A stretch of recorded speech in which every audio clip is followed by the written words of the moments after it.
함께 자리에서 일어나서 사도신경으로 우리의 한믿음을 고백하며 10월 마지막 주 주일 오부 예배를 삼위일체 하나님께 올려드리겠습니다. 전능하사 천지를 만드신 하나님 아버지를 내가 믿사오며 그 외아들 우리 주 예수 그리스도를 믿사오니 이는 성령으로 잉태하사 동정녀 마리아에게 나시고 본디오 빌라도에게 고난을 받으사 십자가에 못 박혀 죽으시고 장사한 지 사흘 만에 죽은 자 가운데서 다시 살아나시며 하늘에 오르사 전능하신 하나님 우편에 앉아 계시다가 저리로서 산자와 죽은 자를 심판하러 오시리라. 성령을 믿사오며 거룩한 공예와 성도가 서로 교통하는 것과 죄를 사하여 주시는 것과 몸이 다시 사는 것과 영원히 사는 것을 믿사옵나이다. 아멘.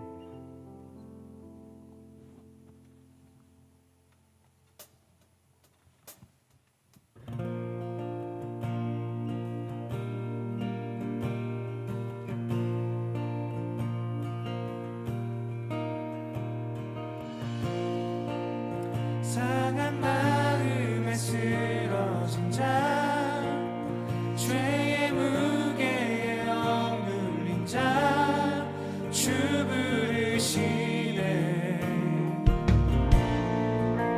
삶의 끝에서 무너진 자, 생명의 샘에 목마른 자, 주 부르시네.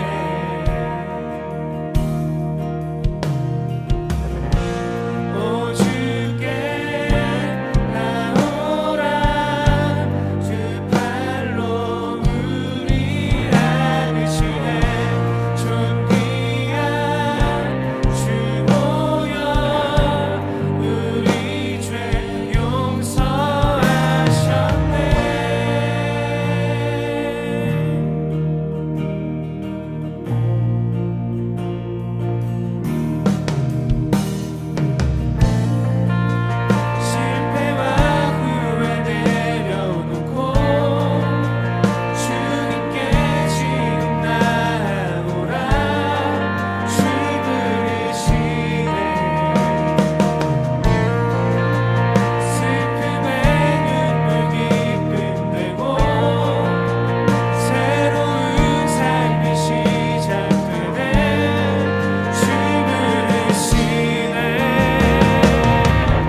기쁨의 이유, 찬양의 이유가 되시는 우리 하나님께 감사함으로 찬양합시다.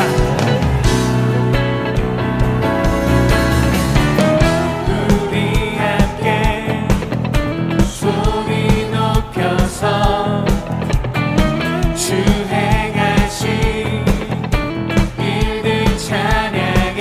한 번 더 우리 함께 소리 높여서 주 행하신 일들 찬양해. 어느 세상 빛이 되셨고 너와 나의 삶의 평화를 주셨네. 이렇게 노래해, 이렇게 찬양해. 다 같이 한 목소리로 주님만 외치세. 이렇게 노래해, 이렇게 찬양해. 다 같이 기뻐 뛰면서 주님만 외치세.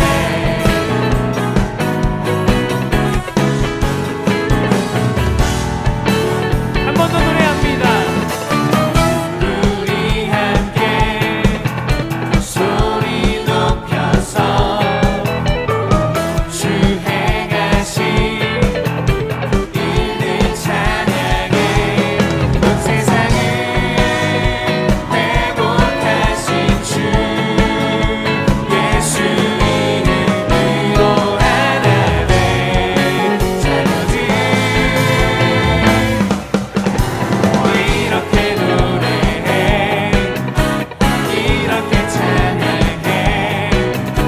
다 같이 한 목소리로 주님만 외치세.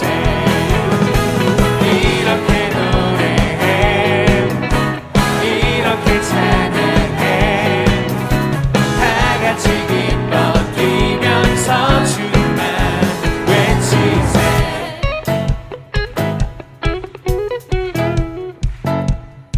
우리 그 승리의 주님을, 그 사랑의 주님을 우리 더 큰 목소리로 한 번 더 찬양합니다. 함께 노래합니다. 이렇게 노래해, 이렇게 찬양해. 다 같이 한 목소리로 주님만 외치세. 이렇게 노래해, 이렇게 찬양해. 다 같이 기뻐 뛰면서 주님만 외치세. 이렇게 노래해,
부족함이 드러날 때 약함을 통해 나타나시는 주님의 능력을 내가 바라보네. 내 안에 연약함이 드러나고 내 안에 부족함이 드러날 때 약함을 통해 나를 온전케 하시는 주님의 은혜가 날 일으키네. 나의 은혜가 내게 족하니 내가 약한 그때가 강함이라. 나의 은혜가 내게 족하니 너의 약함을 내가 들었으리라.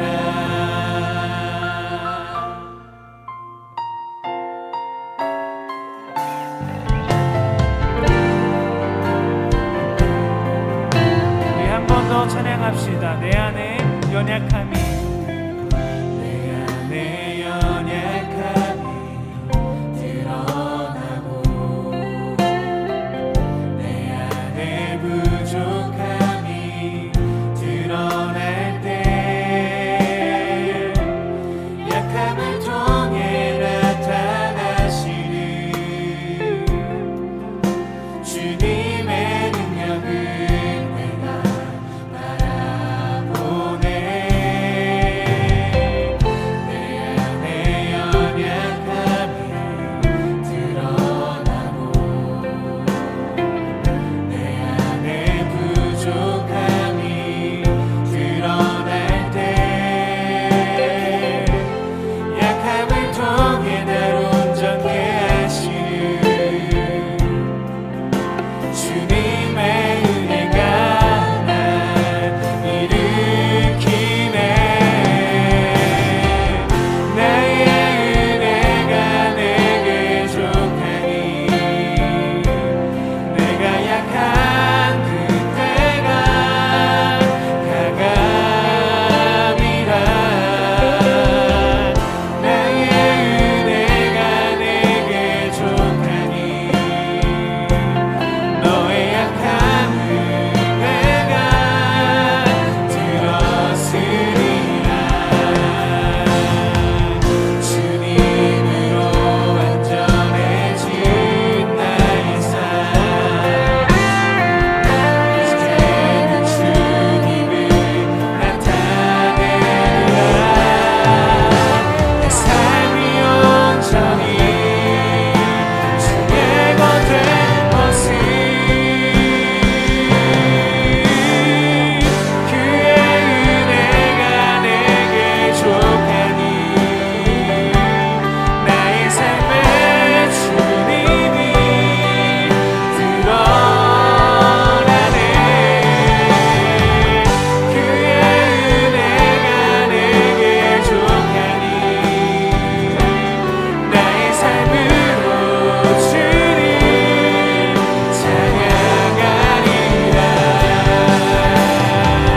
그의 은혜가 내게 족하니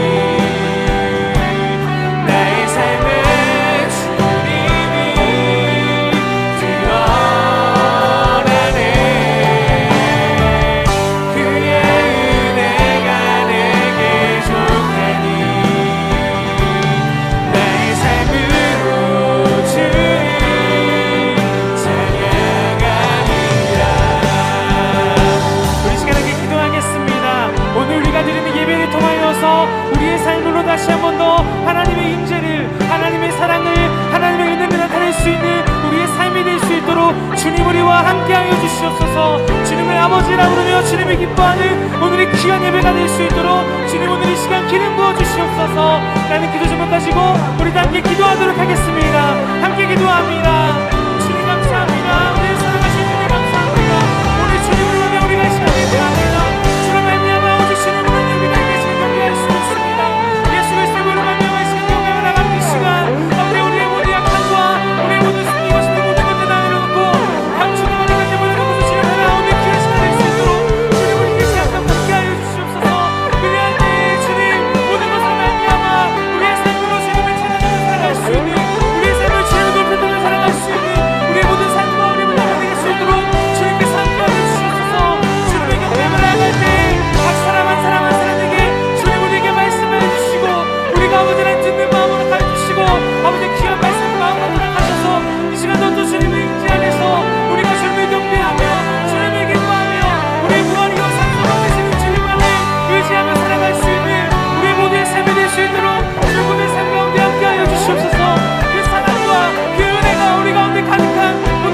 평화은혜의 주 하나님, 거룩하고 복된 주일, 구별된 시간과 장소로 인도하여 주셔서 주께서 주신 새로운 호흡과 마음으로 주 앞에 예배하도록 불러주신 은혜에 감사와 찬양을 돌려드립니다.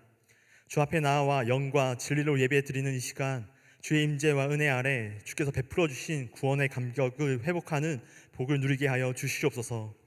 주께서 우리를 위해 행하신 일들을 기억하며 마음과 뜻과 힘을 다해 주님을 향한 사랑을 고백하는 시간이 되길 원하오니, 주 앞에 달려나아가는 이 자리 가운데 우리보다 먼저 우리를 사랑하셨고 우리를 기다리고 계셨던 주의 크신 사랑을 경험하게 하여 주시옵소서.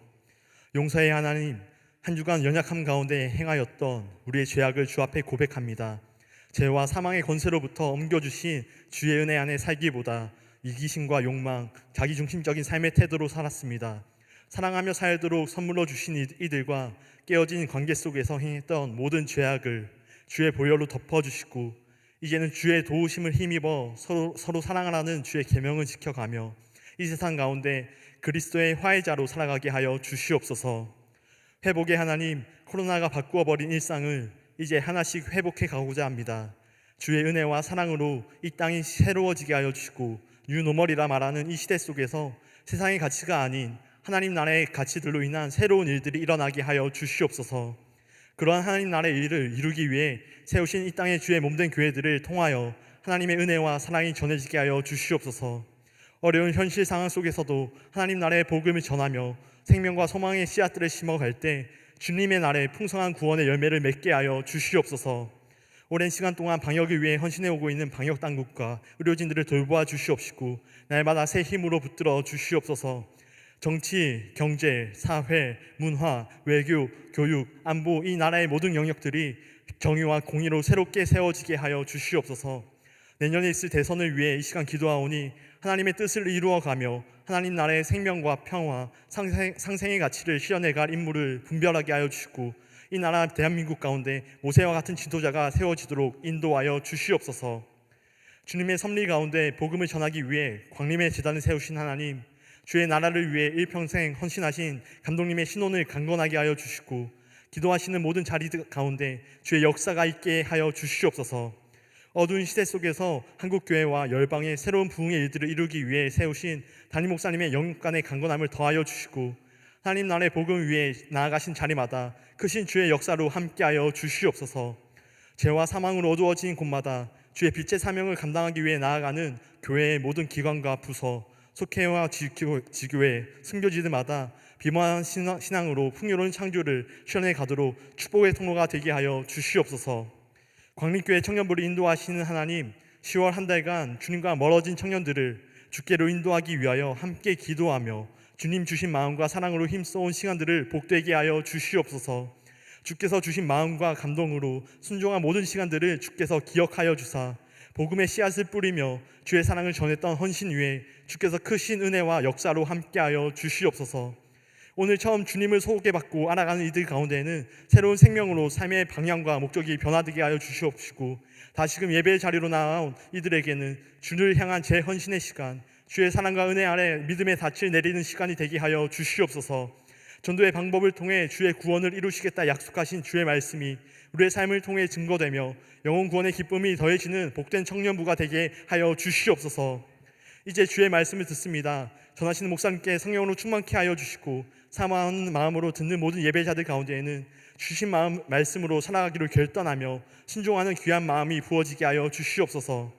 거룩한 주일 주께 드리는 온전한 예배를 위해 마음과 정성을 다해 봉사하는 손길들이 있습니다.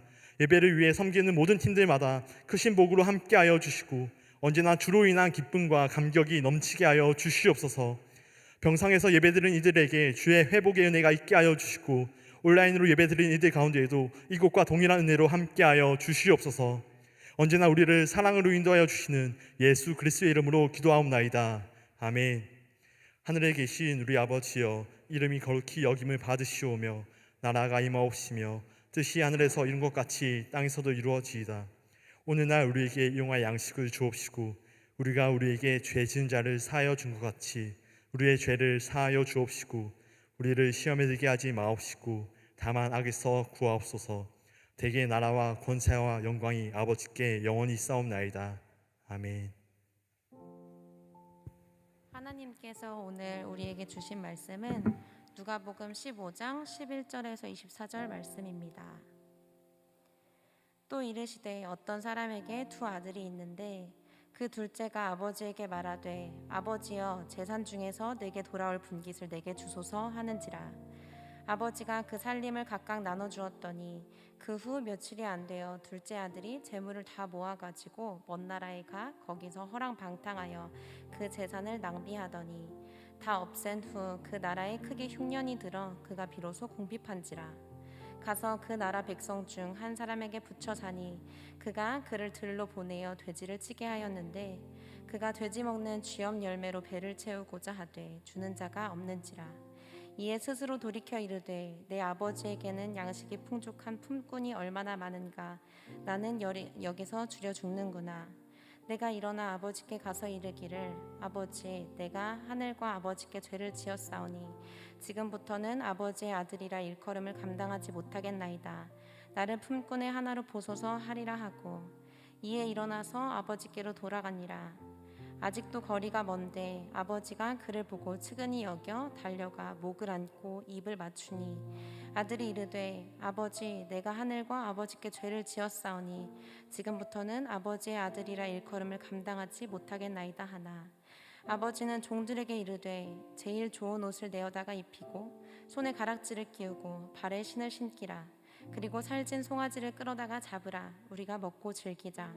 이 내 아들은 죽었다가 다시 살아났으며 내가 잃었다가 다시 얻어노라 하니 그들이 즐거워하더라. 아멘.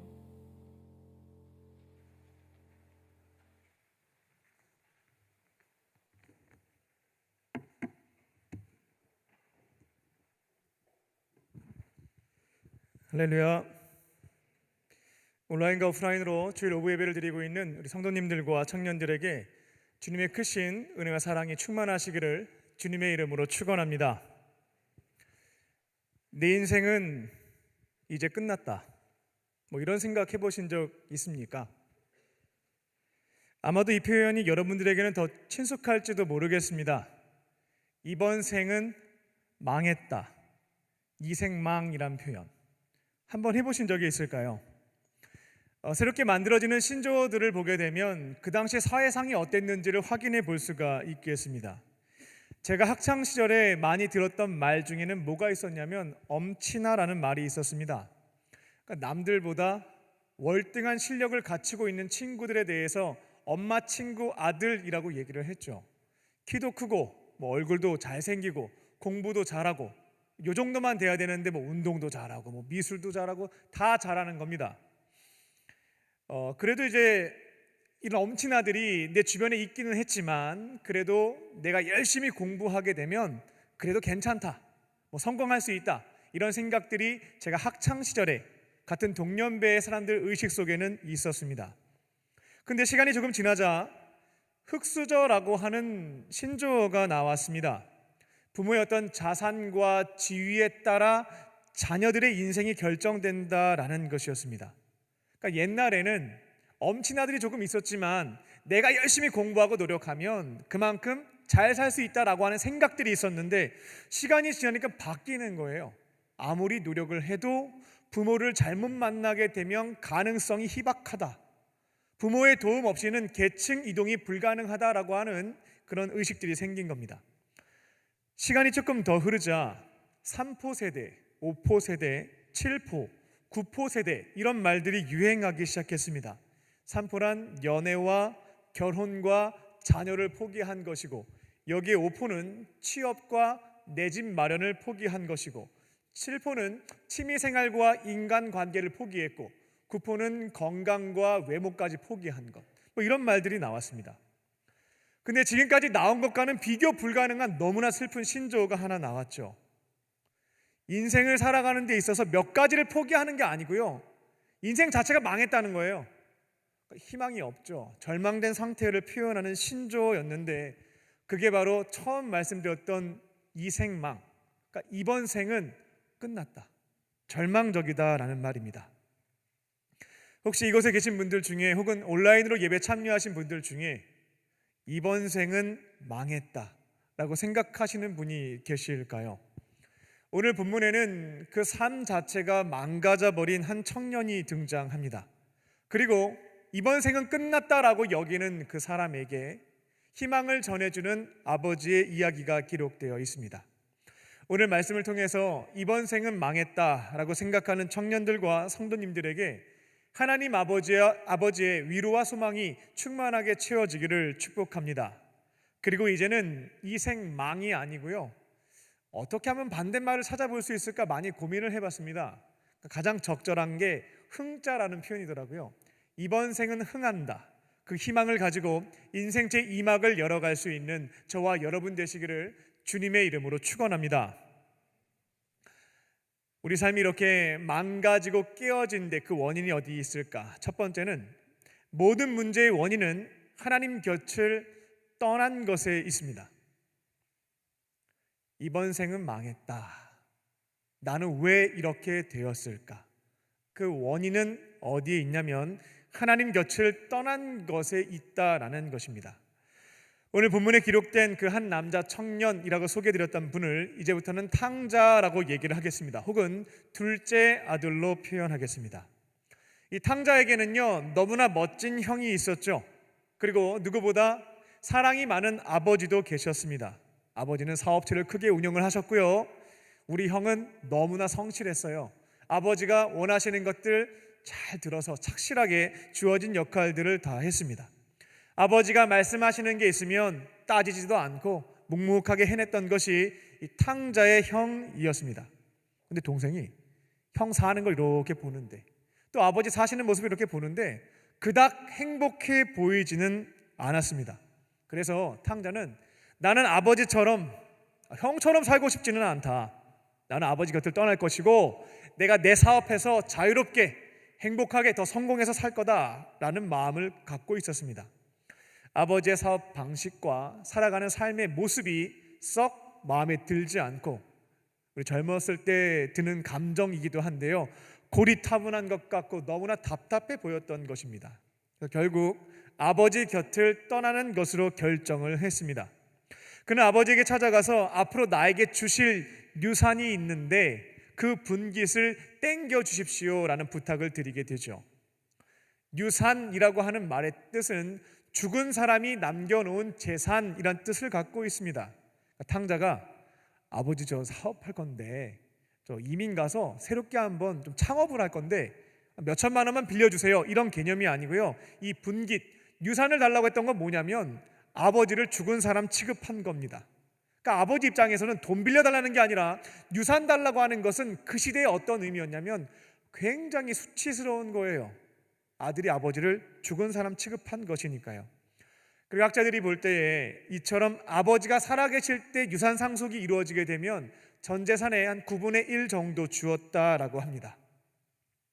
아버지는 화내지 않고 둘째 아들이 요구하는 그 유산, 재산을 정리해서 9분의 1 정도를 주게 됩니다. 13절을 보게 되면 둘째는 아버지에게 유산을 상속받은 뒤에 모든 것을 다 가지고 아버지 곁을 떠났습니다. 재물만 가지고 간 게 아니고요, 아버지의 사업체, 형, 가족들에 대한 미련과 애정도 다 가지고 홀가분하게 떠나버렸습니다. 이제 아버지 곁을 떠나게 되면 얼마나 자유롭습니까? 내가 모든 것을 결정하고 선택하면 되는 것이고요, 아버지한테 잔소리 듣지 않고 내 사업하면 되는 겁니다. 이제 나는 행복하게 성공할 것이다 라는 마음을 가지고 이민을 떠났습니다. 하지만 이것은 굉장한 패착이었죠. 견제가 없는 절대 권력은 절대 망하게 되어 있습니다. 절대로 타락한다라는 것이죠. 브레이크가 없는 스포츠카는 결국 사고가 나게 되어 있습니다. 배에 키가 없게 되면 방향을 잃게 되죠. 책임이 따르지 않는 자유라고 하는 것은 사람을 방종에 이르게 합니다. 13절 후반절입니다. 그는 허랑방탕하여 아버지께서 주신 그 유산을 다 낭비하기 시작합니다. 한국말로는 허랑방탕이라고 번역이 되어 있는데 헬라어 아소토스라고 하는 단어는 그 뜻이 구원받기에 합당하지 못한 이란 뜻을 가지고 있습니다. 본문 30절을 보게 되면 첫째 아들이 나중에 둘째가 돌아왔을 때 이런 말 하죠. 아버지께서 주신 그 유산을 저 둘째, 저 탕자 녀석은 성매매 여성들과 다 삼켜버렸습니다 라고 표현하게 되죠. 그러니까 주어진 재산을 가지고 창업을 하거나 사업하거나 복지 사업을 했던 것이 아니고요. 구원에 합당하지 않은 일들을 그가 했다라는 것이었습니다. 돈을 다 잃었는데 설상가상으로 흉년까지 들어서 나라 전체 경제가 어려워졌습니다.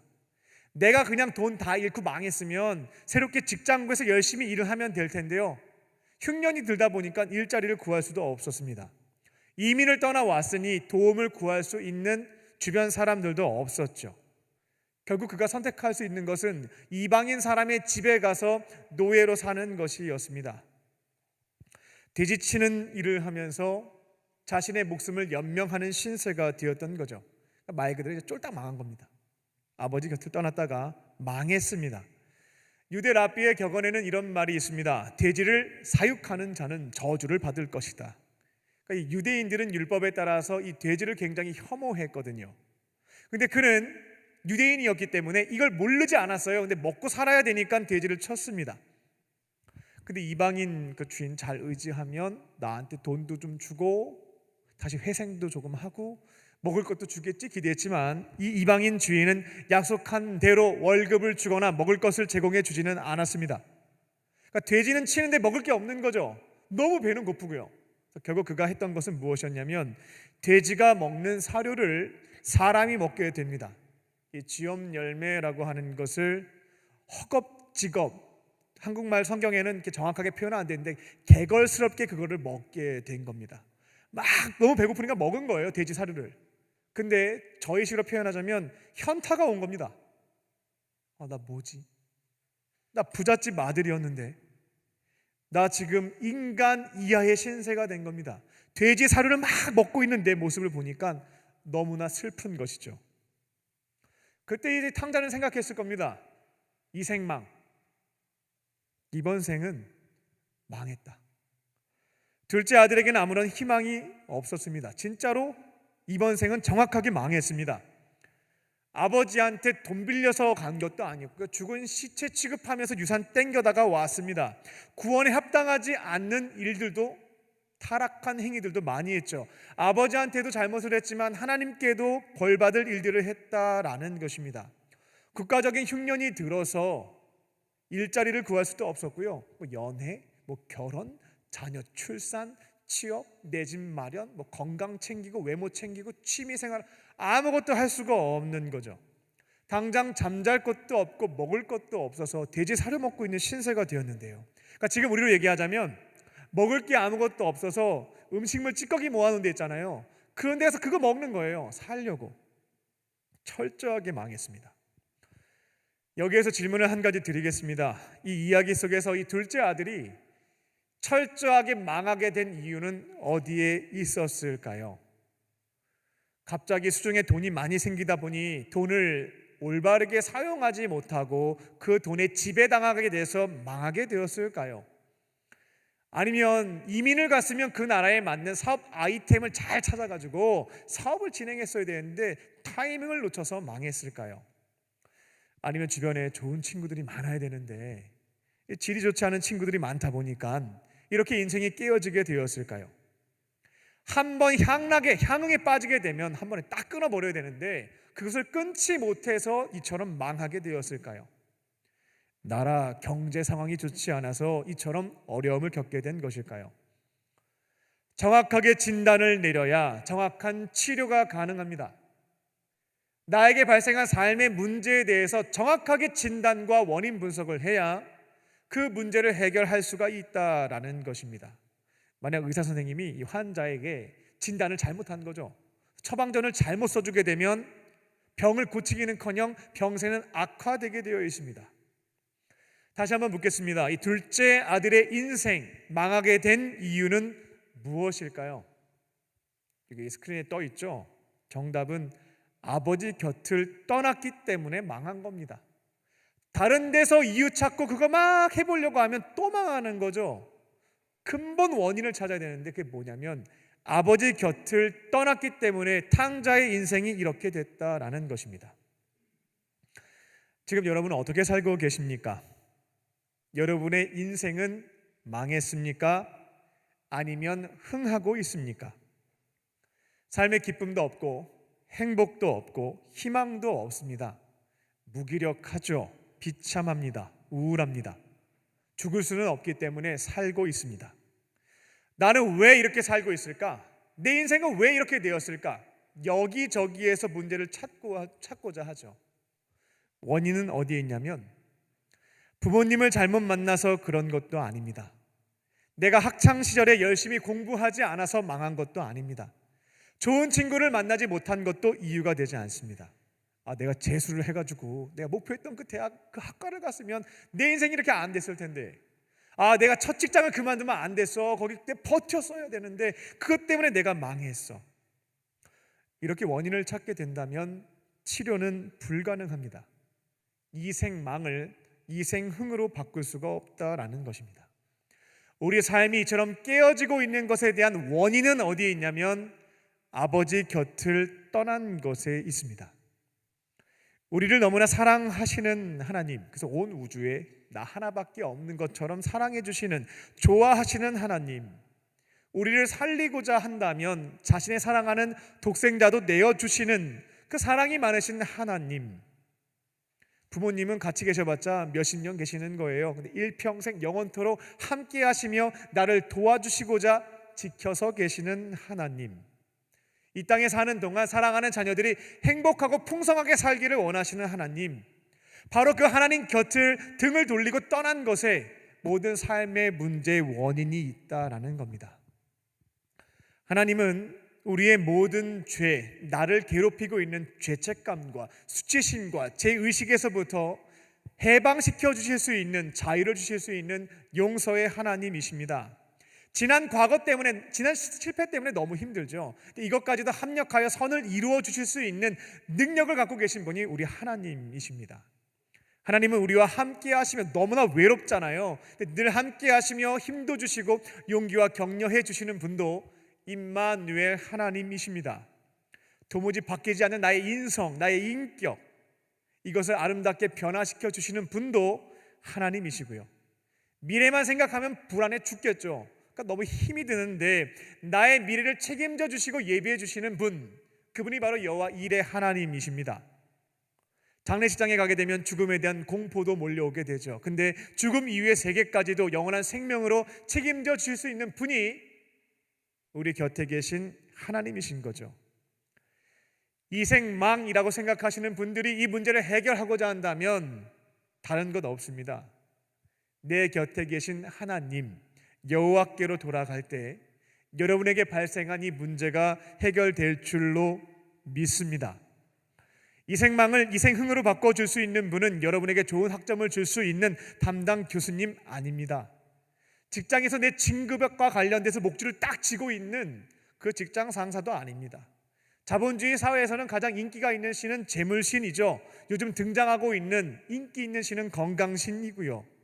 재물신과 건강신도 여러분의 삶의 문제를 다 해결해 줄 수 없습니다. 다이아몬드 수저라고 해서요, 많은 것을 소유하고 계신 그 부모님도 여러분에게 발생한 그 문제를 해결해 주실 수 없습니다. 팔로워가 많은 핵인싸라는 표현이 있더라고요. 그분들도 우리의 문제를 해결해 줄 수 없습니다. 속히 하나님 아버지께로 돌아가서 지나간 인생은 이생망이라 할지라도 앞으로 다가오는 인생은 아버지 하나님과 함께 이번 생은 흥한다, 흥한 인생 살아가시는 저와 여러분 되시기를 주님의 이름으로 축원합니다. 두 번째로, 하나님은 이미 용서해 놓고 기다리고 계십니다. 구원에 합당하지 못한 일들을 행하면서 인생을 망가뜨려 버린 우리들, 염치불구하고 어떻게 하나님께 돌아갈 수 있겠는가? 근데 우리 하나님은 이미 다 용서해 놓고 기다리고 계신다라는 것입니다. 둘째 아들은 인생에 큰 문제가 발생하는 그 시점에, 이 돼지 쥐업 열매 먹기 전에요, 망하는 그 시점에 아버지께로 돌아갔다면 인간 이하의 그 비참한 모습까지는 떨어지진 않았을 겁니다. 하지만 그는 위기의 순간에 잘못된 생각과 판단을 내리게 되었죠. 이방인에게 의지하고 도움을 구하면 내가 먹고 살 수 있겠지, 개인 회생이 가능할 거야 라는 생각을 했던 겁니다. 근데 오판했죠. 결국 그 이방인은 그에게 돼지치는 일을 시켰고 돈도 주지 않아서 결국 돼지 사료를 먹게 됐습니다. 막장 인생이 되었던 거죠. 이제는 아무런 희망이 보이지가 않습니다. 이 둘째 아들에게 남은 것은 죽는 것밖에 남지는 않았어요. 굶어 죽든지 아니면 스스로 죽든지 선택지가 없었습니다. 이처럼 인생의 가장 밑바닥으로 떨어지게 되었을 때 실제 상황에서 내가 의지할 수 있는 게 정말 하나도 없는 거죠. 그 상황이 될 때 이제 둘째 아들은 누구를 생각하게 되냐면 사랑이 많았던 나의 아버지를 생각하게 됩니다. 누구보다 나를 아끼고 사랑해 주었던, 내가 유산을 달라고 했을 때 굉장히 난처해 하셨지만 그래도 그 재산을 정리해서 주셨던 나의 아버지, 나는 너무나 기쁘게 그 집을 떠났지만 안타깝게 나를 바라보고 계셨던 그 아버지를 생각하게 됩니다. 근데 염치는 있어요. 내가 돌아갈 수가 있을까? 아버지를 죽은 사람 취급했는데, 내가 큰 소리 뻥뻥 쳤는데 아버지처럼 살진 않겠다고, 내가 사업 스스로 해서 일으켜 세우겠다고, 성공하겠다고, 난 그렇게 답답하게 살 생각이 없다고 얘기했는데 쫄딱 망했습니다. 부끄러워서 돌아갈 수가 없죠. 그런데 오늘 본문에서 둘째 아들이 자기 인생, 그 긴 인생 중에 가장 잘한 일을 한 가지 하게 됩니다. 탕자가 인생을 살면서 가장 크게 실수했던 것은 수학능력 시험 잘못 봐서 원하는 대학 못 간 거 아닙니다. 이 탕자가 가장 크게 실수했던 것은 아버지 곁을 떠난 것이었고요. 그의 전 인생을 망라해서 가장 잘한 일은 인생의 최악의 순간 일어나서 아버지의 집으로 돌아갔던 것입니다. 그는 하나님과 아버지 곁을 떠난 것이 잘못된 일이었음을 인정했죠. 이전까지는 아버지가 무슨 소용이 있냐고, 잔소리 좀 그만하시라고, 아버지가 말씀하시는 대로 살면 숨이 턱턱 막혀갖고 살지 못하겠다고, 내가 알아서 자유롭게 살 테니까 이렇게 살라고, 저렇게 하지 말라고 말씀 그만 좀 하시라고. 그 아버지가 나한테 해준 게 도대체 뭐가 있습니까? 따지기도 했고요. 탕자가 이만큼 먹고 살았던 것은 아버지 덕분이었는데 오히려 많은 것을 부모님한테 받으신 분들이 이상한 고백들을 하더라고요. 부모님이 나한테 해준 게 뭐가 있냐고. 그 은혜를 모르고 나에게 아무것도 해준 게 없는 아버지를 원망하며 살았죠. 근데 인생이 쫄딱 망하고 나니까 깨달았던 것입니다. 아버지가 날 얼마나 사랑해줬고 내가 아버지 은혜 덕분에 이만큼 살았구나라는 것을 처절하게 깨달았던 것이죠. 아버지 곁에 붙어 있었던 것이 얼마나 큰 기쁨이고 은혜였는지, 행복이었는지도 스스로 느끼게 됐습니다. 그렇게 잘못을 인정했고 일어나서 아버지 집으로 돌아갑니다. 집으로 돌아가는 길에 이와 같은 결심을 한 가지 합니다. 나같이 나쁜 사람이 어떻게 아버지의 아들로 살아갈 수 있을까? 나는 아버지 집에 정규직 노예로도 살 수가 없다. 나는 종이 될 수도 없다. 나는 품꾼이라고 하는 것은요, 노예가 아니고요, 노예보다 더 미친 거예요. 그러니까 하루 가서 일용직 노동자입니다. 일거리 주면 일하고 안 주면 못하는 거예요. 난 품꾼으로 살아야 가야 되겠다. 그 마음을 가지고 아버지 집으로 돌아갑니다. 말씀을 보게 되면 이제 집에 거의 다 도착했을 때였습니다. 20절을 보게 되면 저 멀리서 거짓골이 돼서 돌아오고 있는 둘째 아들을 아버지가 먼저 포착하게 되죠. 그래서 막 뛰어갑니다. 채통머리 없이. 우리들도 양반은 뛰지 않는다 이런 말이 있었던 것처럼 그 당시 유대 사회에서도 어른들인 경우에는 뛰지 않았다라고 해요. 근데 둘째가 죽었는 줄 알았는데 살아서 돌아오는데 어떻게 안 뛰겠습니까? 막 뛰어갔던 거예요. 소리치면서. 그러니까 둘째는 저 멀리서 누가 막 나를 향해서 뛰어오는데 누군지 잘 모르겠는데 나중에 보니까 아버지였던 것입니다. 20절을 보게 되면 아버지는 그 둘째를 보면서 분노하시지 않았고요, 측은히 여겼다라고 번역을 해놨죠. 이거는 헬라어 스플랑크니조마이라고 하는 단어를 썼더라고요. 그 뜻이 뭔가 확인을 해보니까 너무나 안타까워서 가슴이 아프다 이렇게 표현하잖아요. 내장이 흔들린다 이런 뜻을 갖고 있더라고요. 그러니까 애끓는 상태. 이 둘째가 돌아오다 보니까 그 모습이 너무나 안타깝고 불쌍해 보이고 내장까지 흔들릴 정도로 슬펐던 겁니다. 반갑기도 했고요. 그래서 뛰어갔습니다. 그리고 이어지는 것은 너 잘 산다며, 네 곁을 떠나면 성공한다며, 비난과 질책이 아니었고요. 말씀을 보게 되면 목을 안고 입을 맞춥니다. 우리가 이제 아버지가 아무래도 좀 이제 연세도 있으시고 또 사업체도 운영하시고 하니까 근엄하게 딱 안고 뽀뽀 한번 딱 이렇게 해준 걸로 생각하시는데, 원어를 보게 되면 계속해서 입을 맞추었습니다. 너무 기쁘니까 아버지가 그렇게 하신 거예요. 근데 아들이 아버지를 만났을 때 이와 같은 고백을 하게 됩니다. 내가 하늘과 아버지께 죄를 지었습니다. 한글 성경에는 하늘과 아버지께라고 번역을 해놨지만 원어를 직역하게 되면 아버지라고 말 못해요. 주인이라고 표현합니다. 제가 하늘과 주인님께 잘못을 저질렀습니다. 그러니까 아버지를 너무 죄송하니까 아버지라고 말을 못한 거예요. 근데 그 말을 듣는 아버지는 마음이 미어집니다. 얘 내 아들인데 얘가 나한테 아버지라고 말을 못하고 주인께 죄를 졌다고 말하는 거예요. 거짓골 대서. 그러니까 즉각적으로 행동을 하기 시작하죠. 아버지는 종들을 불러다가 높은 지위에 있는 사람들이 입는 옷입니다. 스톨렌이라는 것인데 이거는 그러니까 부잣집 사람들이 일상적으로 입는 게 아니고요, 왕들이 위에 툭 걸치는 거 있죠. 귀족들이 입는 거, 그것을 갈아입히게 됩니다. 손가락에 가락지를 끼워주게 되죠. 이거는 앞으로 아버지의 유산을 상속받을 수 있는 권위가 있는 사람을 상징하게 됩니다. 신발을 신겨요. 그 당시 종들은 신발이 없었습니다. 탕자는 이제 난 종이다 생각했기 때문에 맨발로 그냥 살 거라 생각을 했으나 아버지는 아니다, 넌 내 아들이야. 신발을 신겨준 거예요. 다시금 주인의 아들로 복권을 시켜주었던 겁니다. 아무리 내가 말을 해도 믿어주지 않을 것 같았거든요. 그러니까 말하지 않고 행동으로 다 옮겨버린 겁니다. 옷 입히고 가락지 끼우고 신발 신겨주고요. 회개하고 돌아왔으면 넌 종 아니야, 품꾼도 아니야, 무슨 주인이냐, 난 너 아버지고 넌 내 아들이야, 무조건 내 아들이야, 이것을 보여줬던 것이죠. 그리고 이어지는 것은 송아지 잡아다가 잔치합니다. 동네 사람들 초대에다가 잔치한 거예요. 왜 이런 일을 했냐면 동네 사람들한테 말한 겁니다. 내가 지금 송아지 잡아다가 당신들 대접했잖아요. 당신들 내 아들 손가락질하지 마세요. 얘 품꾼 아닙니다. 노숙자도 아닙니다. 얘 내 아들이니까, 내가 존귀하게 여기는 아들이니까 뒤에서 욕하지 마세요. 당신들도 내 아들로 주인으로 인정하십시오. 이건 말하려고 송아지 잡아다가 동네 사람들 다 모아다가 잔치를 했던 것입니다. 여러분이 인생이 끝났다라고 생각할 때 마지막 선택지가 아니고요, 가장 좋은 선택지는 아버지 하나님 품으로 돌아오는 것입니다. 진정 회개하고 돌아오는 그 사람들을 하나님은 어떻게 하면 벌 줄 수 있을까 고민하고 계시지 않습니다. 이미 용서해 놓고 기다리고 계십니다. 여러분이 등을 돌리고 한 걸음 떠나는 그 순간부터 언제 돌아오나 집 밖에 서성이고 계신 분이 우리 하나님 되신다라는 것입니다.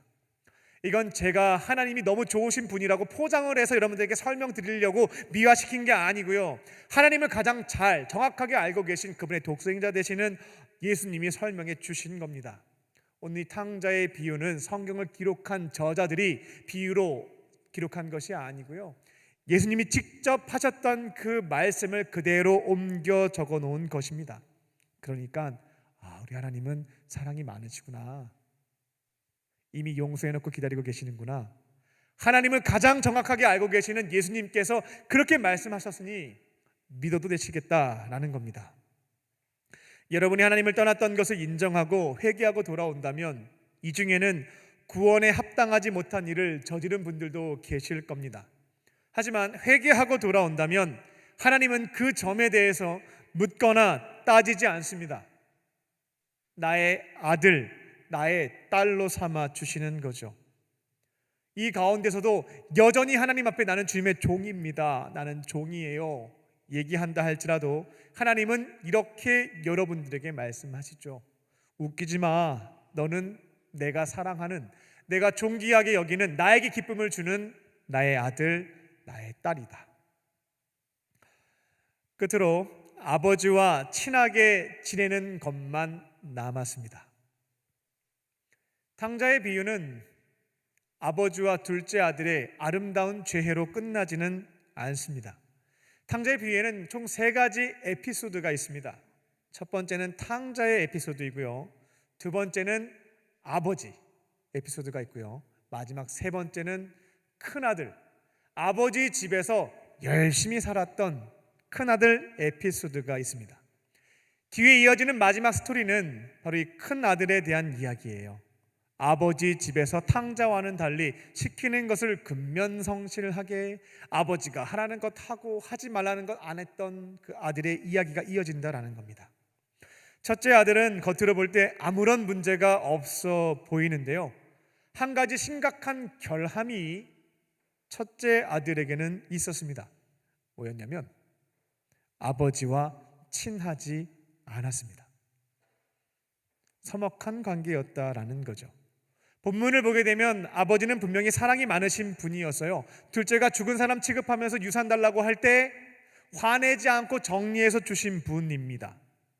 둘째가 집을 떠난 그 순간부터 집 밖에 서성이면서 얘 언제 오나 기다렸던 분이시기도 합니다. 돌아왔을 때 채통머리 없이 막 달려가가지고 껴안고 계속 입 맞췄던 분이 아버지, 이 사랑이 많으신 분이었습니다. 이처럼 아버지는 굉장히 따뜻하고 사랑이 많으신 분인데 이상하게도 이 첫째 아들은 아버지를 잘 몰랐습니다. 어려워했던 거죠. 아버지를 사랑하고 존경하는 마음이 있기는 했는데 늘 조금은 두렵고 무서웠던 분이 아버지였다라는 겁니다. 그럼 아버지가 시키시는 게 있으면 그래도 아버지를 내가 존경하니까 나랑 가깝지 않고 서먹한 관계이긴 하지만 그래도 나 사랑하시지 않을까, 그런 마음으로 근면, 성실, 책임감 있게 주어진 일들을 했던 것입니다. 근데 아버지랑 친해야 행복할 수 있는데 아버지랑 사이가 좋지 못하니까 늘 마음이 힘들었습니다. 아버지한테 하고 싶은 말이 있죠. 아버지 너무 힘들어요. 오늘 좀 쉬고 싶어요. 이런 얘기도 좀 하고 싶고, 탕자 저 녀석은 맨날 뺀질뺀질 노는데 저 녀석 혼 좀 내주세요. 이런 말도 할 수가 있겠고요. 때로는 아버지랑 여행도 가고 낚시도 하고 좋은 추억도 쌓고요. 그게 안 되는 겁니다. 아버지는 어려운 거예요. 가까이 가기 어려운 당신이었습니다. 그래서 그날도 이 첫째 아들은 열심히 아버지를 위해서 일을 했습니다. 근데 마음은 늘 슬프고 허전한 거죠. 힘들고요.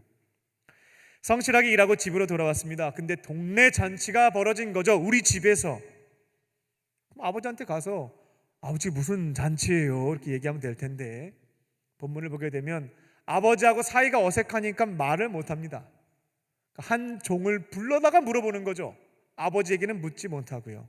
그 종의 대답이 당신의 동생 그 탕자가 떠났다가 돌아왔다고, 근데 아버지가 너무 기뻐하시면서 잔치를 베풀었다고 그 얘기를 들려주게 됩니다. 그러니까 그동안 참고 살았던 그 서러움이 폭발하게 되는 거죠. 나는 아버지 위해서 일평생 내가 헌신하면서 그 집에서 시키는 거 다 했는데, 하라는 거 하고 하지 말라는 거 있으면 나 안 했는데, 둘째 녀석이 일하지 않아도 신경 쓰지 않고 열심히 일했는데 나한테는 칭찬 한마디 없었고 수고한다는 말도 없었고, 근데 둘째 녀석이 돌아왔는데 허랑방탕하게 다 탕진하고 돌아왔는데 잔치를 베풀어 주다니 막 너무 이제 속이 상한 겁니다. 그러면 아버지한테 가야죠. 따져야죠. 아버지 저 화나요. 속상해요. 왜 저 녀석한테만 잘해주십니까? 차별하십니까? 얘기해야 될 거 아니에요. 근데 성경을 보게 되면 말을 못합니다. 아버지가 어려우니까요. 나중에 아버지가 이 상황을 듣게 돼서 첫째 아들한테 찾아옵니다. 첫째는 아버지한테 못 가요. 어려우니까요. 만약 첫째가 아버지한테 찾아가서 이런 표현들을 했으면 사랑이 많으신 아버지는 분명히 얘기했을 겁니다. 미안하다고. 내가 너한테 그런 표현을 했어야 됐는데 너가 이렇게 힘들어하는 줄 몰랐다고 얘기했을 겁니다. 근데 첫째는 말하지 못했고요. 결국 아버지가 첫째에게 찾아왔습니다. 사랑이 많으신 분이었기 때문에 첫째를 혼내시지는 않습니다. 너 지금 뭐 하는 거냐? 내가 너 신뢰했는데 동생 돌아왔다고 이렇게 삐져가지고 이게 안 들어오는 게 말이 돼? 질타하시지 않았습니다. 잘 달래면서 아들아 들어가서 잔치 같이 하자. 네 동생 죽은 줄 알았는데 살아서 돌아왔어. 우리 같이 잔치해야 되지 않겠냐? 그 얘기를 합니다. 이제 그때 오랜 세월 꾹꾹 눌러 참고 있었던 아버지한테 속상했던 말들을 하기 시작했던 거예요. 저는 아버지 위해서 이렇게 열심히 살았는데 아버지는 저한테 염소 새끼 한 마리 선물로 준 적이 없습니다. 친구들 왔을 때 잔치하라고 이런 거 주신 적 없어요. 수고했다고 칭찬 한번 해주신 적도 없습니다. 막 울면서 얘기를 했겠죠. 아버지가 이야기를 들었을 때 얼마나 마음이 아팠을까요? 둘째 때문에도 마음이 아팠지만 이 첫째가 이렇게 힘들어했구나라는 사실을 알았을 때 너무나 속이 상했을 겁니다. 둘째 아들은 아버지에게 당당하게 요구해서 전 재산의 9분의 1을 받아갔습니다.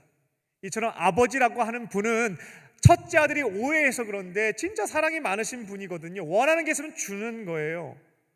이렇게까지 하실 필요가 있을까 싶을 정도로 주시는 거죠. 근데 첫째는 이러한 아버지를 몰라도 너무 몰랐습니다. 친구들 왔을 때 얘기했으면 됐죠. 아버지, 저 좀 쉴게요. 오늘 친구들 왔는데 염소 한 마리 잡아주세요. 염소만 주겠습니까? 송아지도 주고 양도 주고 다 주는 게 아버지였는데 늘 아버지를 어렵게 느끼다 보니까 오해해서 말을 못했던 겁니다. 어색한 사이가 되었죠. 첫째가 이처럼 자기 속내를 처음 아버지한테 밝히기 시작했을 때 아버지는 이렇게 대답을 해주십니다. 야, 너한테 첫째라는 녀석이 장손이 그런 생각을 하지. 너에게 속 좁으면 사업 못한다. 이런 얘기 하시지 않았고요. 첫째야, 나한테 있는 거 다 너 거야. 염소 새끼 한 마리 달라고 하지 마. 여기 있는 거 다 너 거야. 내가 너한테 이거 선물로 주는 게 아니라 이거 그냥 다 너 거야. 무슨 소리 하는 거니? 그 말씀을 주십니다. 앞으로 첫째 아들도 둘째 아들도 하나님의 은혜를 받으며 아버지의 은혜 안에서 이번 생 흥하게 살기 위해서 남은 숙제는 무엇입니까? 이제 남은 거는 이처럼 사랑이 많으신 아버지와 친하게 지내는 겁니다. 그것만 남은 거죠. 아버지와 사이좋게 지내면서 교제를 나누면서 아버지가 말씀하시는 게 있으면 억지로 하는 게 아니고요, 책임감을 가지고 하는 것도 아니고요, 아버지 사랑하는 마음으로 기쁘게 하는 겁니다. 아버지가 무서워서 두려워서 내가 열심히 일하지 않으면 쫓아낼 것 같아서 그래서 하는 게 아니고요, 나를 이처럼 너무나 사랑해 주시는 아버지 그분을 위해서 사랑하는 마음으로 주시는 말씀에 순종하며 사는 것, 그게 마지막 남은 숙제였습니다. 이 생 망, 이번 생은 망했다. 왜 이렇게 됐을까? 우리는 문제의 원인을 찾았습니다. 그리고 구원에 합당하지 못하게 살았던 지난 삶을 회개하고 아버지 품으로 돌아가게 되면 이 문제가 해결될 수 있다라는 것을 깨닫게 됐습니다. 그렇다면 이제 여러분에게도 남은 숙제는 한 가지입니다. 나를 사랑해 주시는 아버지, 의심의 눈빛을 보면서 얘 또 떠날 거야, 이 녀석이 나쁜 녀석, 이게 아니고요, 나를 너무나 사랑해 주시는 그 아버지와 친밀한 교제를 나누면서 살아가는 겁니다. 놀고 싶으면 놀고 싶다고 말하고, 친구 왔으니까 양 잡아달라고 하면 양 잡아달라고 말하고, 유산이 필요하다면 유산이 필요하다고 말하고, 그렇게 친하게 지내는 겁니다. 좀 수준이 떨어지지 않나요? 내 자체가 지금 수준 떨어진 상태인데 숨길 게 뭐가 있겠습니까? 이게 내 모습인데요, 솔직하게 내가 하고 싶은 말 하면서 친밀하게 지내는 거죠. 하나님을 그만 어려워하시기 바랍니다. 여러분이 하고 싶은 말 다 하셔도 되겠어요. 다만 하나님께서는 여러분이 원하는 것을 다 주시지는 않습니다. 필요한 것으로 주시기는 할 거예요. 그때는 어떻게 하냐면 나를 사랑하시는 아버지에 대한 신뢰를 가지고 나한테 필요한 거 주셨다는 마음으로 받는 거죠. 한 아버지가 식당을 운영하십니다. 열심히 사세요. 그 아이들한테 얼마나 사랑을 많이 주는지, 자식들 잘 길러보겠다고 밤낮으로 일하면서 헌신하십니다. 그러면서 많이 힘들 텐데 많이 예뻐해 주시고 놀아주시고 스킨십도 잘해 주시고요, 정말 나를 위해서 그 아버지가 고생을 많이 하신 거죠. 조금 컸습니다. 고등학교를 졸업했어요. 어렸을 때부터 지금까지 날 너무나 사랑해 주신 아버지잖아요. 아버지 식당에서 고생하시는데 돈 받으려고 가지 않습니다. 시켜서 하는 것도 아니고요, 욕 먹지 않으려고 한 것도 아닙니다.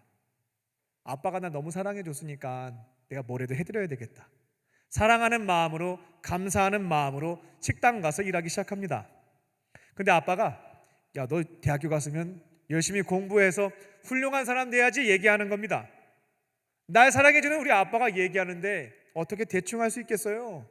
코피 쏟아가면서 공부하는 거죠. 장학금도 받고 수석으로 졸업도 하고 그렇게 아빠한테 기쁨도 드리고 우리 아버지 식당 하시냐 고생하시는데 다른 분들한테 칭찬받게 해드리고 졸업했더니만 좋은 직장 가서 야 너 돈 좀 많이 벌어가지고 어려운 사람 많은데 많이 도와줘 말씀하시는 거죠. 날 사랑해주는 아빠가 그렇게 얘기하는데 열심히 준비해서 취업도 하고 돈도 벌어서 어려운 사람들 도와줍니다. 그랬더니만 이제 좋은 사람 만나서 야 너 행복한 가정도 이루고 너도 좀 애들이랑 어성도성 살면 좋겠다 얘기하시는 거죠. 그래서 좋은 사람 만나서 결혼도 하고 행복한 가정도 이루고 그렇게 삽니다. 이게 우리의 남은 인생의 모습입니다. 우리 하나님 사랑의 하나님이십니다. 그 사랑이 너무나 커서 이거를 어떻게 적절하게 우리가 쓰고 있는 언어로 표현할 수 있을까 고민들을 많이 했죠. 그때 찾아냈던 것이 바로 질투입니다. 성경에는 질투의 하나님이란 표현이 있죠. 사랑이 정말 많은 사람한테 나타나는 게 바로 질투심이라고 하는 감정이죠. 이 사람 별로 사랑하지 않으면 다른 사람과 이렇게 얘기를 나눠도 질투심이 생기지 않아요. 너무 사랑하면 이성과 얘기를 하게 되면 막 질투심이 생기죠. 하나님이 우리를 얼마나 사랑하시는지 그것을 최대한 비슷하게 표현할 수 있는 개념으로 이 질투를 찾아서 성경에는 질투의 하나님이란 표현이 있습니다. 하나님 이처럼 사랑이 많으신 분이니까요, 하나님을 어려워하거나 두려워하지 마시고요, 마음속에 있는 생각, 이 첫째 아들처럼 꾹꾹 눌러 참다가 병들지 마시고요, 그때마다 기도의 자리에서 말씀하시면 되겠어요. 말한다고 해서 다 들어주시는 거 아닌데요, 그래도 내가 말할 수 있다는 것만 내가 기억하고 말을 던지게 되면 그것만으로도 채워지는 것들이 많이 있습니다. 때로는 받아들이지 못하겠으면 주님 수용이 안 돼요 얘기도 하십시오. 그렇게 살아가는 것이죠. 나를 사랑하시는 아버지가 또 내가 어떻게 살기를 원하는지를 성경 말씀을 읽기도 하고 듣기도 하면서 나를 사랑하시는 하나님이 내가 이렇게 행복하게 살기를 원하시는구나 배워가면서 억지로 책임감으로 성실함으로 하는 것이 아니고요, 사랑하는 마음과 감사하는 마음으로 감당하는 것입니다. 말씀을 맺겠습니다. 이번 생은 망했습니까? 이전까지의 인생은 망했을 수도 있습니다. 하지만 오늘부터 앞으로 펼쳐진 미래는 결정되지 않았습니다. 망했는지 아니면 흥할 것인지 결정된 것은 아무것도 없다라는 것입니다. 이제 앞으로 다가오는 인생, 망한 인생 말고요, 흥한 인생이 되기를 원하신다면 가장 중요한 것은 하나님께로 돌아오는 것입니다. 하나님은 이미 여러분을 용서해 놓고 기다리고 계셔요. 돌아오기만 하면 여러분이 아무리 염치불구해서 종이라 고백한다 할지라도 말도 안 되는 소리 하지 말라고, 너는 내 아들이다, 내가 사랑하는 딸이다, 품꾼이 아니라 자녀로 삼아주신다라는 겁니다. 그리고 이제 남은 인생은 사랑하는 하나님과 친밀하게 친하게 지내면서 주시는 말씀들이 있으면 억지로 하지 않고 사랑하는 마음에서 기뻐하는 마음으로 순종하며 가는 겁니다. 나의 아빠 되시는 하나님과 동행하며 남은 인생은 흥하는 저와 여러분 되시기를 주님의 이름으로 축원합니다. 기도하겠습니다. 살아계신 하나님, 내 인생은 왜 이렇게 깨어졌을까? 책상에 앉아서 답을 찾아보려고 이렇게 저렇게 고민해 봤지만 답을 찾지 못했습니다. 내 나름대로 분석을 해서 여러 가지 시도도 해보았지만 달라지는 것이 없었습니다. 오늘 말씀을 통하여 문제의 원인에 대한 답을 주시니 감사합니다. 지금까지 내 멋대로 살면서 망쳐버린 나의 인생, 다시금 회개하고 아버지 하나님의 품으로 돌아갑니다. 주님의 자녀 삼아주시고 이제는 사랑이 많으신 하나님과 친하게 지내면서 새로운 인생, 흥하는 인생 살아갈 수 있는 우리가 되게 하여 주시옵소서. 그렇게 하실 줄 믿고 감사드리오며 예수님의 이름으로 기도합니다. 아멘. 오늘 주신 말씀을 생각하며 나를 지으신 주님 함께 찬양하시겠습니다.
내가 어딜 가든지 날 떠나지 않죠.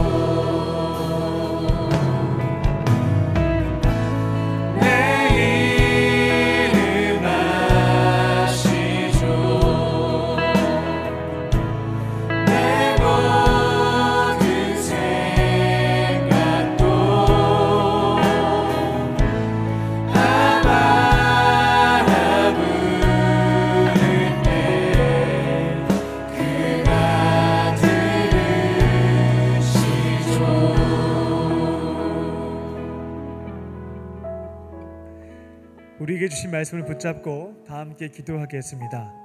한 1분 정도 침묵하면서 하나님께서 나에게 주시는 음성을 듣겠습니다. 기억해내려고 노력하지 마시고요. 그냥 가만히 기다려 보시면 보여주시는 장면과 생각들, 마음, 음성들이 있습니다. 차분히 1분간 오늘 나에게 주시는 주의 음성을 듣겠습니다.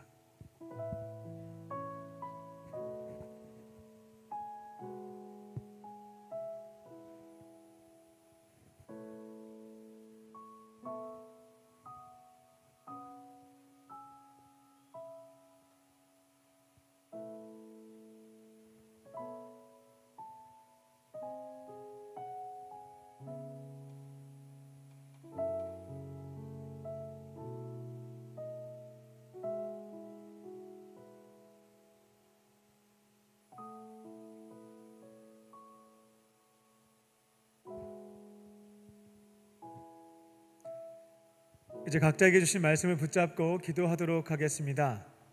하나님이 주신 음성, 장면, 생각 없습니다 하시는 분들이 있다면 오늘 설교 말씀을 들으면서 이거 붙잡고 내가 결심하고 살아가야 되겠다, 그 점을 가지고 기도하시면 되겠습니다. 이 시간 각자에게 주신 말씀을 붙잡고 이 시간 합심으로 주 앞에 기도하겠습니다. 살아계신 아버지 하나님, 주님께서 주시는 음성을 붙잡고 이제 결단하며 나아갑니다. 하나님께서 나를 사랑하시고 우리 청년들과 성도님들을 사랑하신다라고 하는 그 말씀을 늘 전하면서 여전히 주님을 어려워하고 있는 자들을 하나님과 친밀한 관계로 살아갈 수 있도록 안내하는 그 사명들을 온전히 감당할 수 있도록 주님 도와주시옵소서.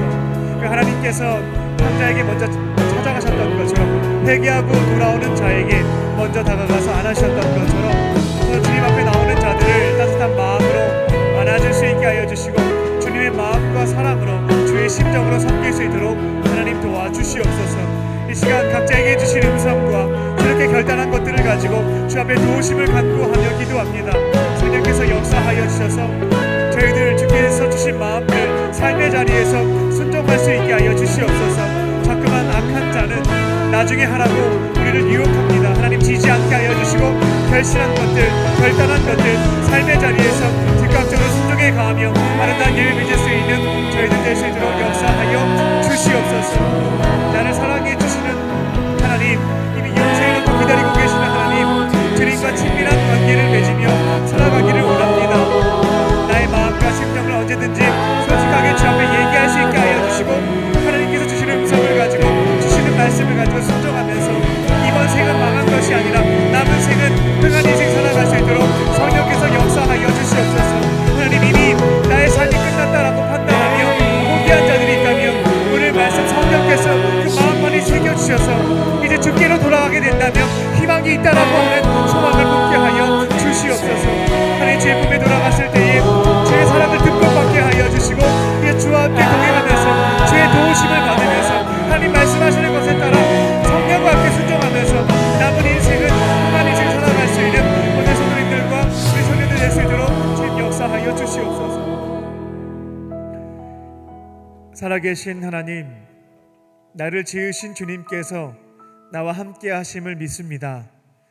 주어진 삶의 자리에서 하나님의 사랑과 그 은혜를 기억하며 구원에 합당한 삶을 살게 하여 주시옵소서. 성경에 기록된 말씀대로 주께서 음성을 들려주실 때면 억지로 하지 않고 주님 사랑하는 마음으로 또 감사하는 마음으로 감당하게 하여 주시고 앞으로 펼쳐질 남은 인생은 망하지 않고 흥하게 하여 주시옵소서. 우리의 기도를 들으시고 응답해 주실 것을 믿사오며 살아계신 예수님의 이름으로 기도합니다. 아멘. 우리에게 말씀을 주신 주님께 감사의 박수를 올려드리겠습니다.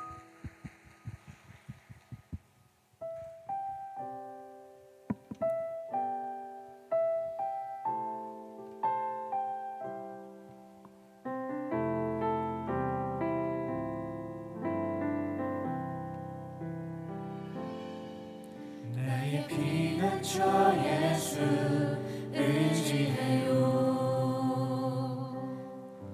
나의 피난처 예수 의지해요. 나의 가는 길에 거센 바람 몰아쳐와도 나의 피난처 예수 의지해요. 아버지 나를 사랑하시니 나의 모든 것 주께 드려요.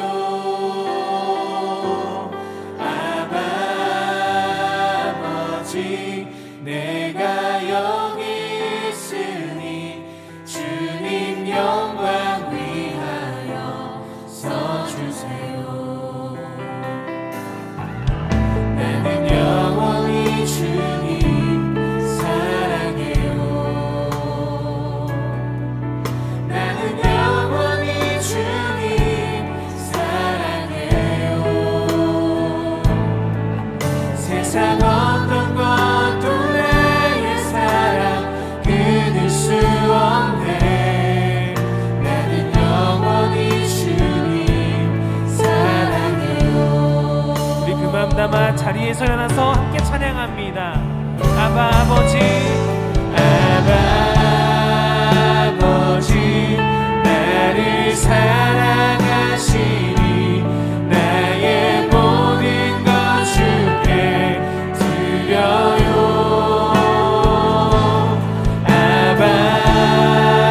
아버지 내가 여기 있으니 주님 영광 위하여 써주세요.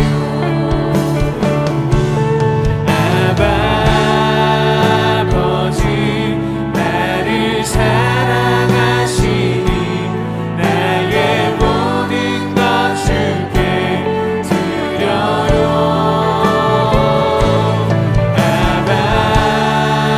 아버지 내가 여기 오직 주님의 교회 위하여 교회 위하여 써주세요.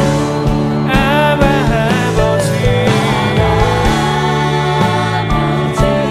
나를 사랑하시니 나의 모든 것 주께 드려요.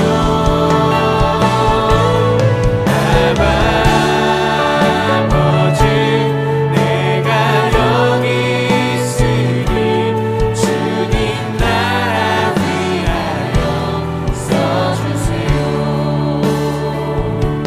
주님 영광 위하여 써주세요.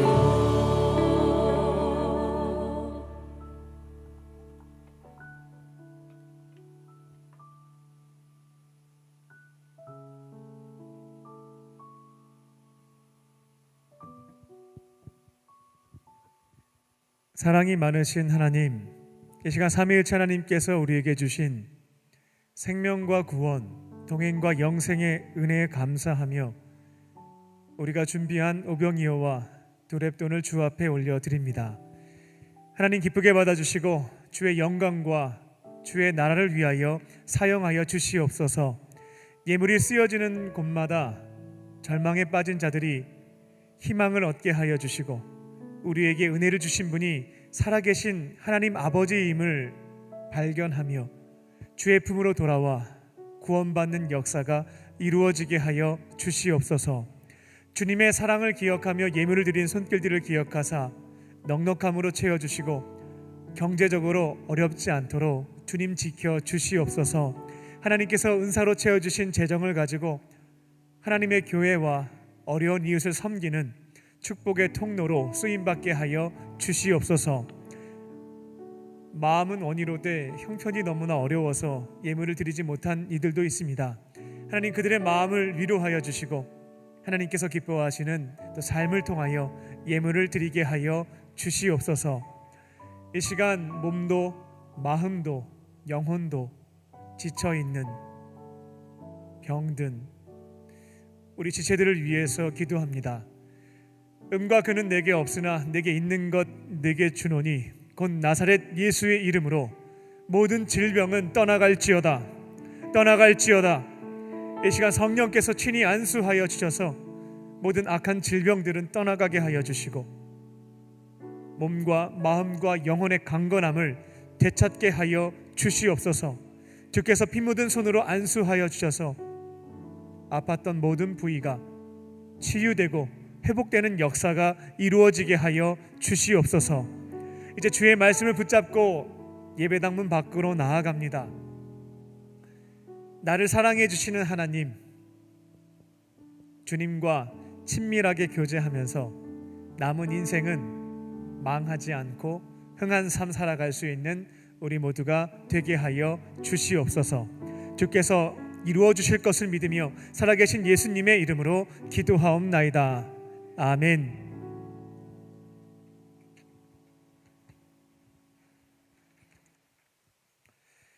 할렐루야.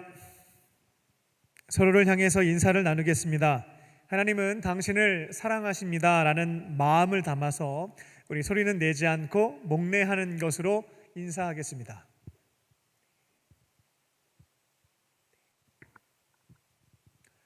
광림 코이노니아입니다. 다음 주일은 교회 생일입니다. 창립 68주년 기념주일 예배로 드립니다. 광림교회 나이가 68세가 되었습니다. 오늘 아침에 담임 목사님께서 이 상황을 이렇게 해석하시더라고요. 저도 한번 따라서 해보겠습니다. 하나님께서 이 코로나 기간 동안에 한국교회를 대표하여 우리 광림교회가 나라와 민족을 위해서 기도했고요. 앞장서서 우리 성도님들도 참 어려운 상황인데 많은 선교의 사명들을 감당을 했습니다. 그래서 생일날 생일 선물을 주신 게 아닌가 이렇게 해석을 하시더라고요. 다음 주 주일부터는 위드 코로나 1단계가 적용이 됩니다. 그래서 이 현장에 50% 대부분이 접종을 하셨을 텐데요. 만약 접종자로 제한한다면 100% 인원 제한 없이 모일 수 있도록 위드 코로나 1단계가 시작이 됩니다. 그리고 현장에서 10명 이하로 소모임도 가능해졌습니다. 그래서 하나님이 이 광림교회 창립 기념일에 맞춰서 선물을 주시고자 위드 코로나 1단계를 이렇게 날짜를 정하신 게 아니겠는가 하는 해석을 하시는데 제게도 감동이 있어서 말씀을 드립니다. 다음 주에 나오셔서요, 광림교회 생일도 축하해 주시고 또 은혜가 충만한 예배, 또 사랑의 교제가 있는 속회에 우리 모든 청년들이 함께 참여하시기 바랍니다. 10월 청력 전도의 달을 맞이하여서 코로나 기간 동안 예배와 속회에서부터 멀어진 우리 청년들, 또 VIP를 초청하는 시간을 갖고 있습니다. 이 코로나 기간 동안에 이 부진자들이 혹은 새 가족이 이 전도 축제에 올까 하는 고민들이 있었고 질문도 있었는데요. 오늘 아침에 확인을 해보니까 그 뮤지컬에 오신 분들이 한 40분 정도 오셨습니다. 성령님께서 역사하시니까요, 저희들이 초청을 했는데 감동을 주셔서 발걸음을 인도해 주시는 것을 경험할 수가 있었습니다. 앞으로 속회를 통해서 함께 교제하는 것이 시작이 됐는데요, 예배의 자리로도 안내하셔서 하나님과의 관계도 열어드리는 우리 청년들 되시기 바랍니다. 2021년 성령한국 청년대회, 이 가플렉스라고 하는 주제로 진행이 됩니다. 이 플렉스는 이 힙합 하시는 분들이 자랑하다라는 뜻으로 쓰죠.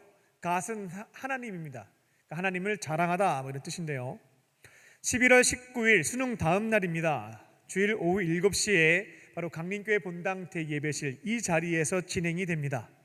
코로나로 인하여서 어려움을 겪고 있는 청년들을 초대해서 예배와 강연과 공연을 통해서 콘서트를 통해서 이 힘겨운 마음을 위로하고 격려하고 도전하는 시간을 갖습니다.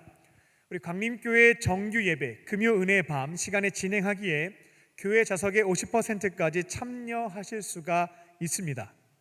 1부에는 플레이트 워십의 찬양과 우리 담임 목사님의 말씀이 있고요.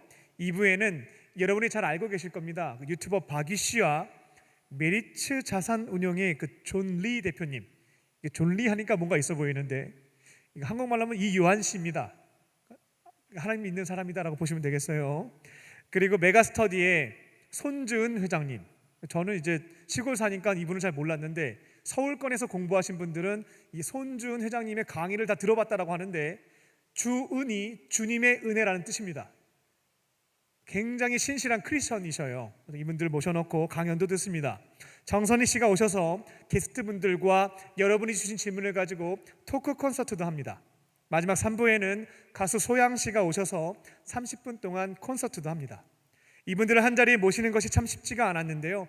또 국민일보와 함께 이 시간을 마련하게 되었습니다. 속회별로 우리 소관분들과 또 VIP 초대하셔가지고요. 금요일 저녁 시간에 은혜 충만한 시간 되시기 바랍니다. 다른 광고는 주보를 참고해 주시기 바랍니다. 오늘 교회에 나오신 세 가족이 있습니다. 호명하시면 자리에서 일어나 주시기 바랍니다. 우리 김계원 자매님이 인도하신 이원빈님, 네, 자리에서 일어나시면 우리 충심으로 환영하겠습니다. 네, 3층에 계시네요. 우리 축복하겠습니다. 나의 사랑 나의 자녀 너의 하나님 여호와 내 맘에 계시니 너를 구원하셨네. 나의 사랑 나의 자녀 너의 이름 언제나 기억하고 계시니 주의 영광으로 가득 채우리라. 우리 박수하며 축복하겠습니다. 네, 잠깐 자리에 일어나 계실까요? 네, 기도하겠습니다. 살아계신 하나님, 오늘 이곳에 주님께서 너무나 사랑하시는 이원빈님을 보내주시니 감사합니다. 다양한 이유로 교회에 찾아왔지만 마음을 주시고 발걸음을 인도해 주신 분은 하나님이신 줄로 믿습니다. 아버지 하나님의 품으로 돌아왔사오니 예배 자리에서 하나님의 사랑과 은혜를 경험하게 하시고 세상이 줄 수도 없고 알 수도 없는 참된 기쁨과 평안을 누리게 하여 주시옵소서. 앞으로는 외롭게 혼자 사는 것이 아니라 하나님과 함께 믿음의 사람들과 함께 행복하게 거룩하게 살게 하여 주시옵소서. 모든 것 감사드리오며 예수님의 이름으로 기도합니다. 아멘. 우리 뜨겁게 박수로 환영하겠습니다. 우리 시간 다 함께 자리에 일어나셔서 우리 결단하는 마음으로 찬양하겠습니다.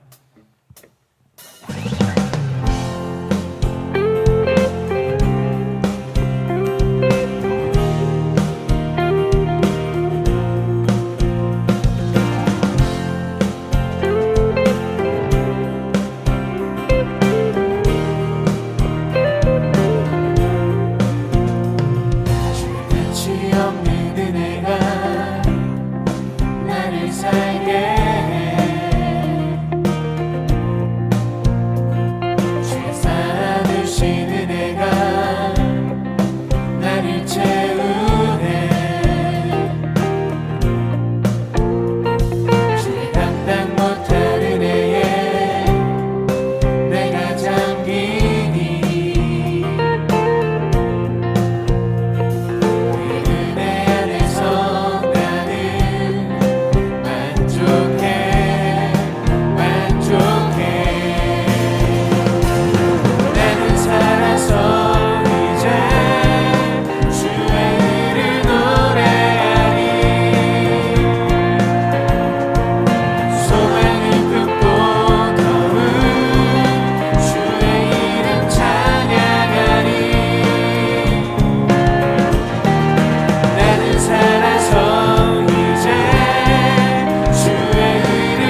이제는 우리 주 예수 그리스도의 은혜와 아버지 하나님의 크신 사랑하심과 성령님의 함께하심이 우리를 너무나 사랑해 주시는 하나님과 동행하며 흥하는 삶을 살기를 원하는 모든 광림의 건속들과 청년들 위에 지금부터 영원토록 함께 하시기를 간절히 축원하옵나이다.